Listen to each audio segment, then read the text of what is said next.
Hi, how you doing? It's Chris Cole again from broadcastgeeks.com and welcome to my weekly live stream where this evening we're actually looking at inexpensive capture cards. Now, one of the first things that I want to check if you drop in early in this live stream is just what the audio settings are like. I feel that I'm going to basically stop my background music because what I've actually found is I've got a bit of a glitch just as I went live. I haven't been able to sort it, so I do like to have a bit of background music, but this evening I've basically ran out of time, so I'm not going to have it. It's just going to be me, raw, and also discussing basically what I'm here to talk about tonight, and that is video capture cards. Now, of course, the big thing at the moment online is live streaming. People working from home, they're connecting with other people on either Zoom or they're connecting on various different platforms, including this, which I'm doing at the moment, which is live streaming, and also simulcasting into multiple different platforms at once. I'm currently, going live into Facebook, various locations in Facebook.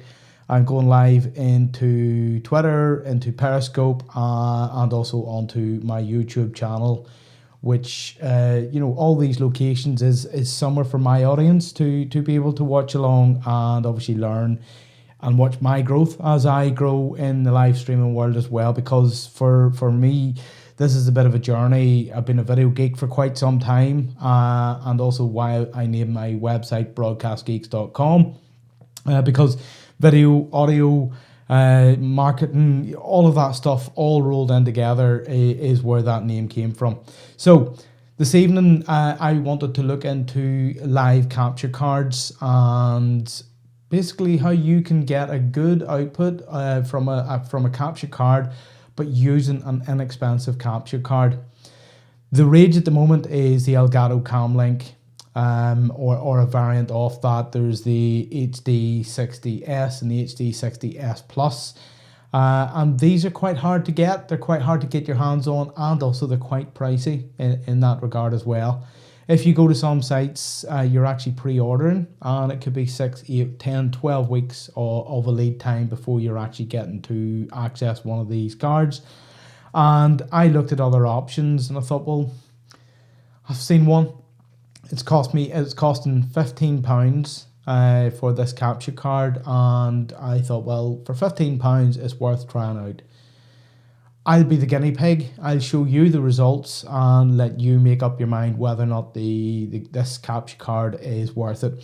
Now, there are a few notes, pros, cons, whatever it is you want to call it in regards of this particular capture card. So when it came to looking at it and it was £15, I thought, well, what could go wrong? I'm going to lose £15 if it doesn't work, so I'll give it a shot. And to tell you the truth, have I been surprised? Totally, really, really surprised in regards of this little inexpensive capture card here that I have in my hands. I picked it up, as I said, it was actually eBay. I picked it up on for £15. I guess it's an import from China. And it literally was plug and play, straight out of the box. I plugged it into my computer and it gave me a fantastic output.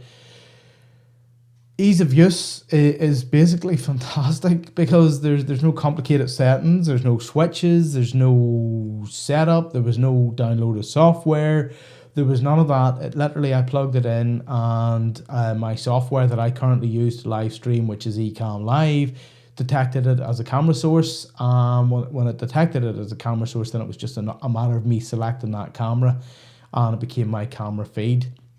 So as I said, there was no complicated settings, and what I was actually able to do, if you could see this is literally a Sony Handycam that I've had kicking around for quite some time. I actually used to record some of my videos on this Handycam and then have to import them into my computer. And I thought, well, I wonder, could I get this in for a second angle, for an alternate angle? And it's a waste because this is a high definition camcorder. Not bad. I'm sure it's got to be a bit better than a webcam. So I basically decided I would use this as my guinea pig camera and bring this online. So my question that I pose to you is it worth the small investment of £15? Equating that into US dollars, I would say no more than $20 and around that. I would say yes, totally. So much so that I actually went out and I bought a second one. You'll see here, it's hard to see with the lighting. I've actually got two so when I tried the first one, I thought, well, no, I'm going to buy another one because they are really, really good. On the other hand, I wanted to also be open and honest in regards of the capture card and ask, is there any cons? Is there any downsides to a cheaper and expensive capture card like this? The only major one I can think of is the fact that it doesn't enable or it doesn't allow me to do 4K. But then again, there's no service at the moment. Well, you can stream into YouTube in 4K, but if you're streaming into Facebook like I am, the maximum resolution that you can get is actually 720p, which is half the resolution of the high definition. And also, if you're streaming into YouTube in high def in the 1080, well, then it's more than good enough in most cases, because most people are watching your videos via, you know, tablet devices, mobile phones, and various other methods, and they're maybe even watching while they're on the go. So you really they're watching the videos in lower resolutions. So as I said, con wise, it's 1080 is the maximum I can get out of it. But at the said, I'm more than happy with that. And for the price of £15, it really, really is worth using or worth looking into. So what I'm going to do is live on air is I'm going to literally, I've got an HDMI lead here. I'm just going to plug it into the actual capture card. And the other end of it is going to go, it's an HDMI to an HDMI mini. It's actually a mini HDMI on this end here because it fits into my Handycam. What I'm going to do is I'm going to plug this into my USB port, and then I'm going to plug it into the camera and bring it online.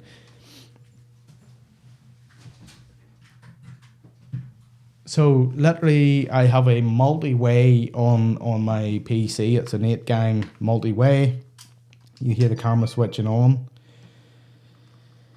HDMI out, and that should be it, pretty much ready to go. Now I know it's already been picked up. I'm gonna switch over onto let me see, go onto this scene here, and then bang. So my Handycam, looking at basically my main camera that I'm using and also my webcam. And you'll see I have a few notes that I've been talking about, and also my live stream into Facebook. That's the actual Handycam, and I can use that as an alternative basically angle. Some of the thoughts that I'm going to be having in regards of using this is, of course, setting this up so that basically there's a different angle. Sorry if I'm out of shot a bit. Basically so that there's a different angle with myself whenever I go live. So I can literally, I can look this way and then use that as a camera angle, and then also switch back to my Canon DSLR. So I could go backwards and forwards between different camera angles, and I can do that live on the fly with this particular software.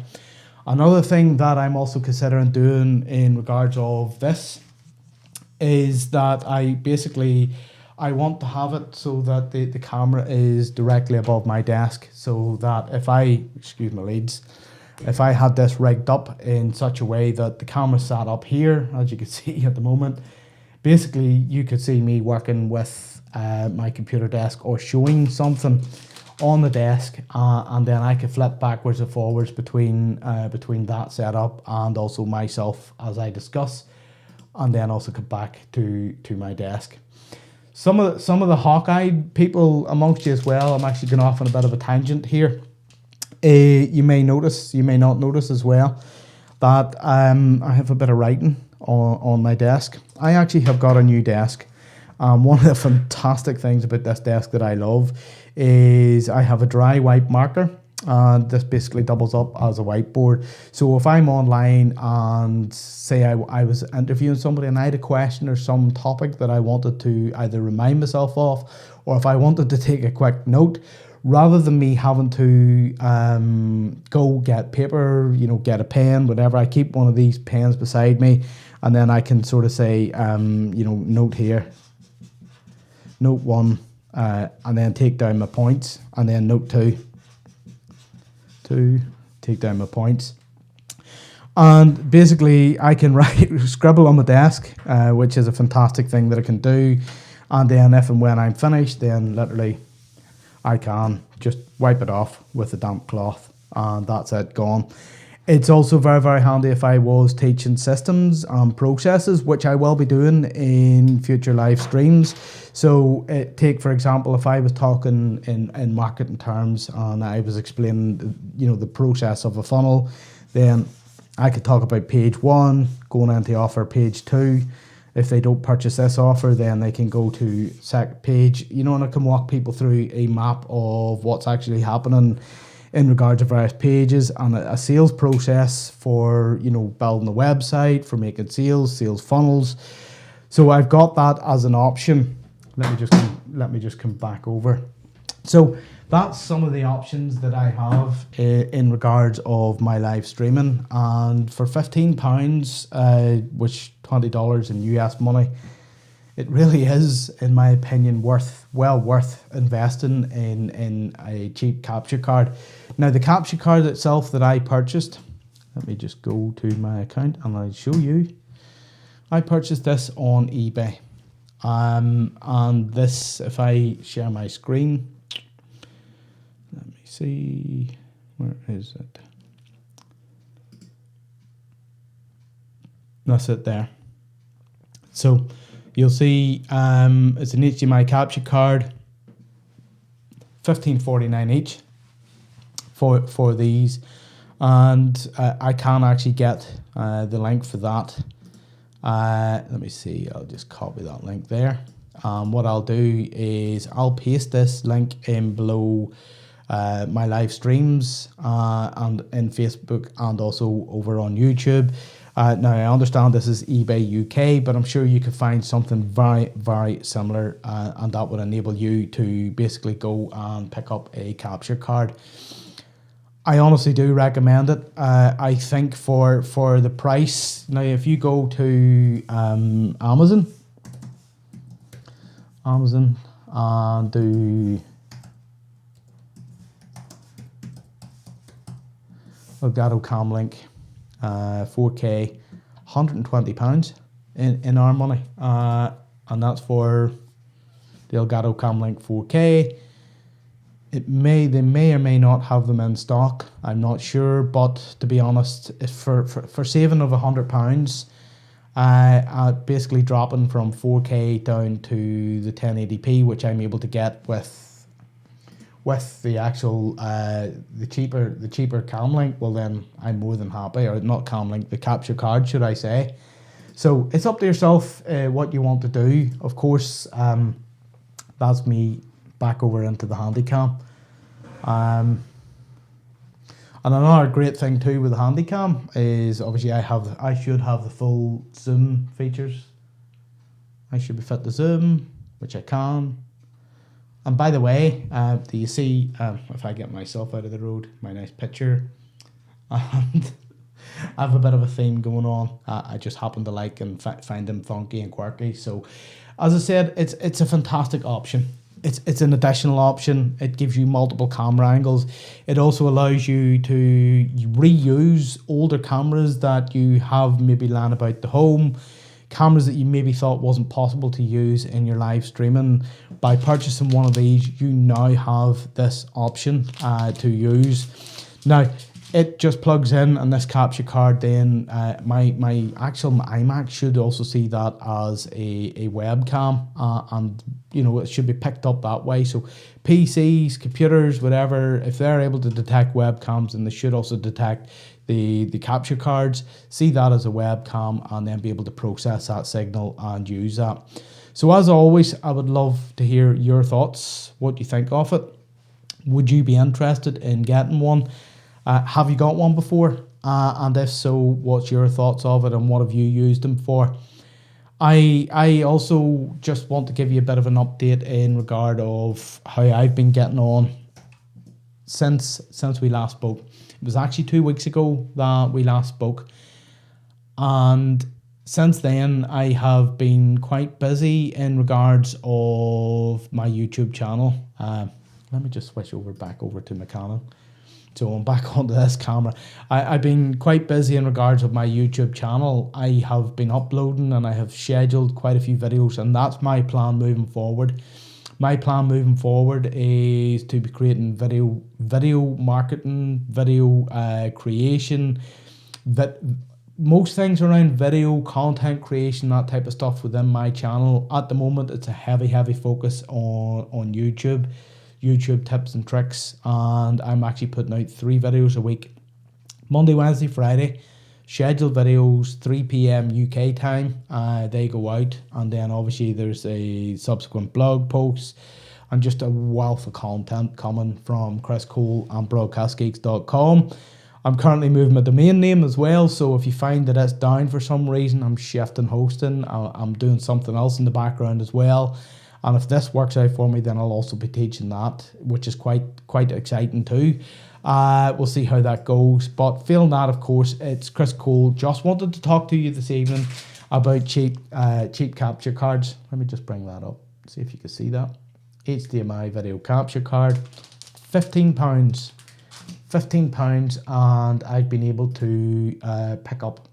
And actually, the image on the Handycam is quite good, actually. I think anyway, from what I'm looking at on my computer, compared to my Canon.